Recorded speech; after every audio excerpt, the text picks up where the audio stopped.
6 p.m. Pakistan Standard Time. Assalamu alaikum. This is Radio Pakistan. The news read by Zahra Sikandar. First, the headlines. Deputy Prime Minister has termed strategic mutual defense agreement between Pakistan and Saudi Arabia as historic. Foreign Office says Pakistan-Saudi strategic mutual defense agreement is defensive in nature and not directed against any other third country. Director General Inner Services Public Relations says illegal Afghan nationals are involved in terrorism and serious crimes in Pakistan. APHC says India is using hegemonic tactics to suppress Kashmir's struggle for their right to self-determination. 20 more Palestinians have been martyred by Israeli forces in Gaza. And in T20 Asia Cup, match between India and Oman will be played in Abu Dhabi this evening. And now the news in detail. Deputy Prime Minister and Foreign Minister Mohammed Saqdar has termed the strategic mutual defense agreement between Pakistan and Saudi Arabia as historic one. Talking to media in London today, he said landmark agreement was not signed overnight, but it took months and went through a due process. The Deputy Prime Minister said there has always been an informal arrangement between both countries for the security of Saudi Arabia, including the security of Haramain Sharifain. Saqdar said Saudi Arabia has consistently supported Pakistan during difficult times. He also highlighted that Saudi support was particularly crucial and relevant when Pakistan was facing sanctions. Foreign Office says Pakistan-Saudi strategic mutual defense agreement is defensive in nature and not directed against any other third country.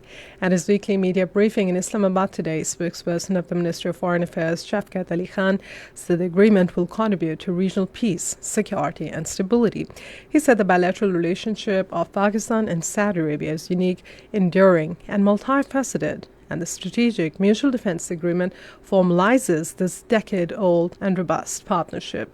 The Foreign Office spokesperson said the statement issued by the two countries is self-explanatory and misplaced attribution or speculation of hypothetical scenarios is unwarranted.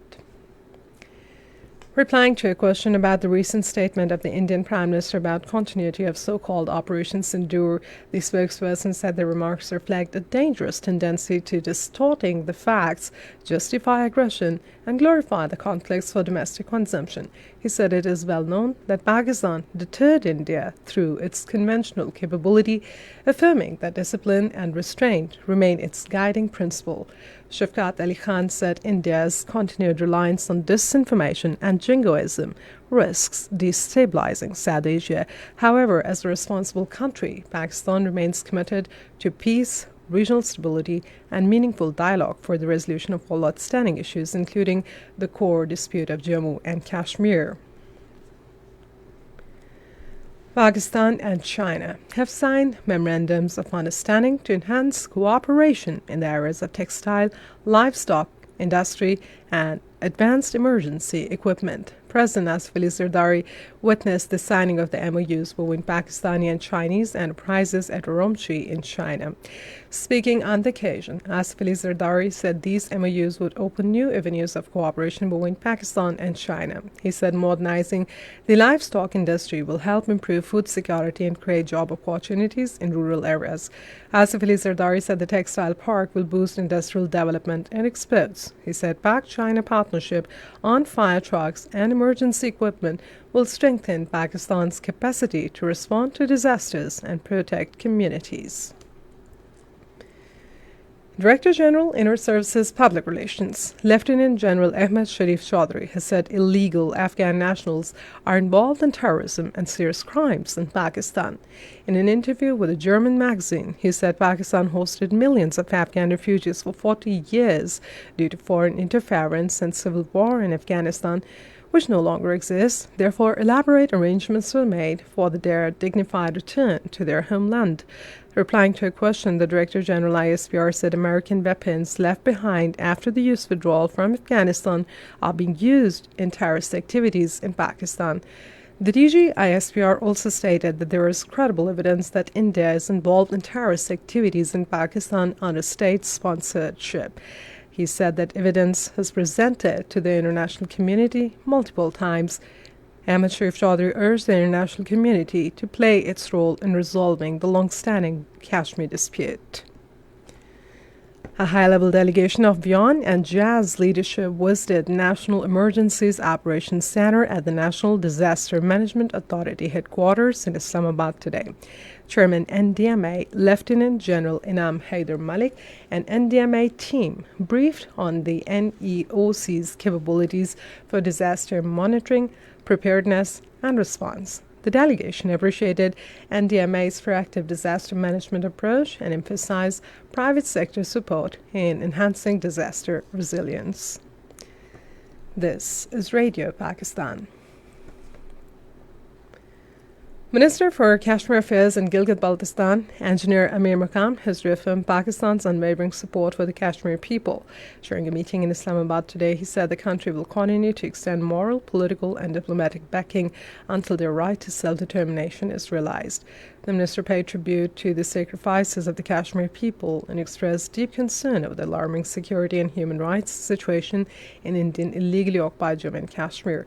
Talking about developmental projects in Azad Jammu and Kashmir, he said the developmental and prosperity of AJK is a top priority for the government.